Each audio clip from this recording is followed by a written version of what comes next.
Hello viewers, எல்லாருக்கும் வணக்கம். நம்ம இந்த வீடியோவில் 18th March 2025 மார்க்கெட் அப்டேட்டை பார்க்கலாம். அப்புறம் ஸ்டாக்ஸில் இதெல்லாம் டாப் கெய்னர்ஸ், இதெல்லாம் டாப் லூசர்ஸ், எஃப்எஸ்டிஎஸ் இவங்கெல்லாம் வந்து எவ்வளோ க்ரோர்ஸ்க்கு ஸ்டாக்ஸை பை அண்ட் செல் பண்ணியிருக்கிறாங்க. கோல்டு இதுக்காக ரேலி ஆச்சுது. எல்லா டீட்டெயில்ஸும் நம்ம இந்த வீடியோவில் பார்க்கலாம். ஃபஸ்ட் வந்து மார்க்கெட் அப்டேட்டை பார்த்துடலாம்.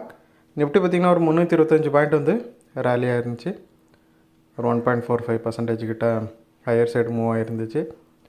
நிஃப்டி பார்த்திங்கன்னா 22,800ங்கிற ரெசிஸ்டன்ஸை வந்து சக்ஸஸ்ஃபுல்லாக அது வந்து தாண்டிடுச்சு. ஸோ இதுக்கப்புறம் பார்த்திங்கன்னா 23,000, அப்புறம் 23,500, 23,800 எல்லாம் வந்து ஒவ்வொரு ரெசிஸ்டன்ஸ் இருக்குது. ஸோ இதெல்லாம் அது தாண்டிடுச்சுன்னா பொதுவாக பார்த்திங்கன்னா 23,500 தாண்டினாலே மார்க்கெட்டில் ஓரளவு பாசிட்டிவிட்டி வந்துடுச்சுன்னு தான் நம்ம வந்து அதை கன்சிடர் பண்ணணும். அது மாதிரி பார்த்திங்கன்னா எஃப்ஐஸும் வந்து 17 கண்டினியூஸ் செல்லுக்கு அப்புறமா வந்து பை பண்ணியிருக்கிறாங்க. ஸோ இதுவுமே வந்து மார்க்கெட்டை கொஞ்சமாக மார்க்கெட்டோட சென்டிமெண்ட் வந்து பூஸ்ட் பண்ண வாய்ப்பு இருக்குது. ஸோ அவங்க இனிமேயும் பை பண்ணாங்கன்னா, வரக்கூடிய ஃபர்தர் செஷன்ஸில் வந்து பை பண்ணாங்கன்னா கண்டிப்பாக வந்து மார்க்கெட் வந்து பாட்டம் அவுட் ஆகி இப்போதைக்கு வந்து ஹையர் சைடில், அதாவது அந்த ஒஸ்ட் வந்து ஓவர் அப்படின்ட்டு தான் நம்ம வந்து கன்சிடர் பண்ணிக்கணும். ஸோ எல்லாமே பாசிட்டிவாக அமைஞ்சிச்சுன்னா, யூஎஸ்லேயும் பார்த்திங்கன்னா நிறையா இன்ஃப்ளேஷன் ரிலேட்டட் டேட்டா இருந்துச்சு. அதுவும் ஓரளவு பாசிட்டிவாக தான் இருந்துச்சு. குளோபல் மார்க்கெட்டுமே ஃபுல்லாக பாசிட்டிவாக தான் இருக்குது. ஸோ இது வந்து மார்க்கெட் வந்து ரெக்கவரி ஆகிறதுக்கான ஒரு நல்ல சந்தர்ப்பமாக தெரியுது. வேறு எந்த பேட் நியூஸும் வரலன்னா கண்டிப்பாக வந்து மார்க்கெட் மறுபடியும் ரெக்கவரி ஆகிறதுக்கு வாய்ப்புகள் ரொம்பவே அதிகமாக இருக்குது. அப்புறம் டாப் கெய்னர்ஸில் பார்த்திங்கன்னா ஃபஸ்ட் வந்து ஐசிஐசிஐ பேங்க் இருக்குது. ஒரு 40 பாயிண்ட் வந்து ரேலி ஆகிருக்குது. ரெக்கார்டு ஹை பக்கத்தில் இருக்குது. குளோபல் கியூஸ் எல்லாமே ரொம்ப பாசிட்டிவாக இருக்கிறதுனால ப்ரோக்கரேஜஸ் நிறையா பைக்கால் கொடுத்துருக்குறாங்க. ஸோ அதனால் ஐசிஐசிஐ பேங்க் வந்து ரேலி ஆகிருக்குது. அப்புறம் டாப் கெய்னர்ஸில் செகண்ட் பார்த்திங்கன்னா மஹிந்திராவுக்கு ஒரு 86 பாயிண்ட் வந்து ரேலி ஆகிருக்குது. அவங்க வந்து ஒரு 2 எலக்ட்ரிக் எஸ்யூவி கார்களை வந்து இந்த வருஷத்தில் லான்ச் பண்ண போகிறத அனௌன்ஸ் பண்ணியிருக்கிறாங்க. ஸோ அதோட இம்பேக்டில் மஹிந்திரா வந்து ரேலி ஆகிருக்குது.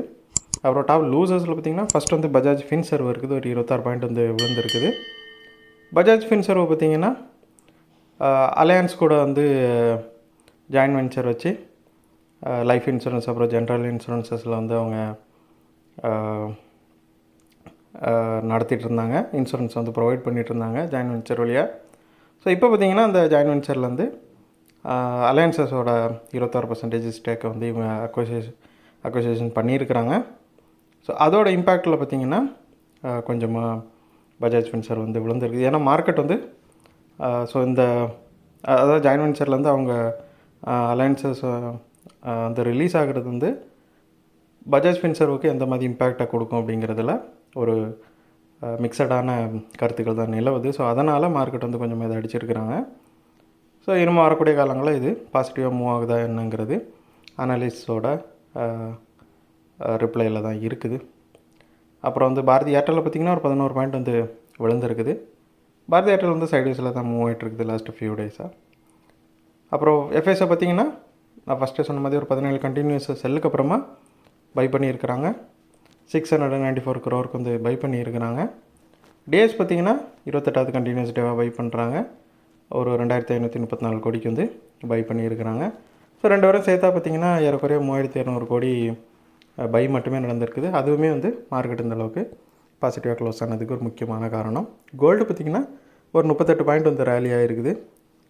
ஸோ யூஎஸில் வந்து ட்ரம்ப் வந்து எப்போ வேணால் ஏதோ டேரிஃபை போடலாம், அதனால மார்க்கெட் வந்து விழலாம் அப்படிங்கிற ஒரு பயத்திலே தான் யூஎஸ் மார்க்கெட்டு கொஞ்சமாக இருக்குது. ஸோ அதனால் பார்த்திங்கன்னா இன்வெஸ்டர்ஸ் எல்லாம் வந்து கோல்டு ஒரு சேஃப் ஹெவனாக நம்பி அங்கே வந்து இன்வெஸ்ட் பண்ணிகிட்ருக்குறாங்க. ஸோ அதோட இம்பேக்டில் வந்து கோல்டு வந்து ரேலி ஆகிட்டுருக்குது. ஸோ இது வந்து அது ஒரு வரலாறுக்கான ஹையில் வந்து கோல்டு இப்போதைக்கு இருக்குது. ஸோ இந்த வீடியோலாம் உங்களுக்கு கொடுத்த இன்ஃபர்மேஷன்ஸ் எல்லாம் கண்டிப்பாக ஹெல்ப்ஃபுல்லாக இருந்திருக்கும் நான் நம்புறேன். இது உங்களோட ஃபியூச்சர் ட்ரேடிங் செஷனுக்கு கண்டிப்பாக ஹெல்ப் பண்ணும்.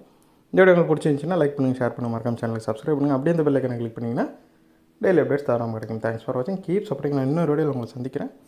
தேங்க்யூ.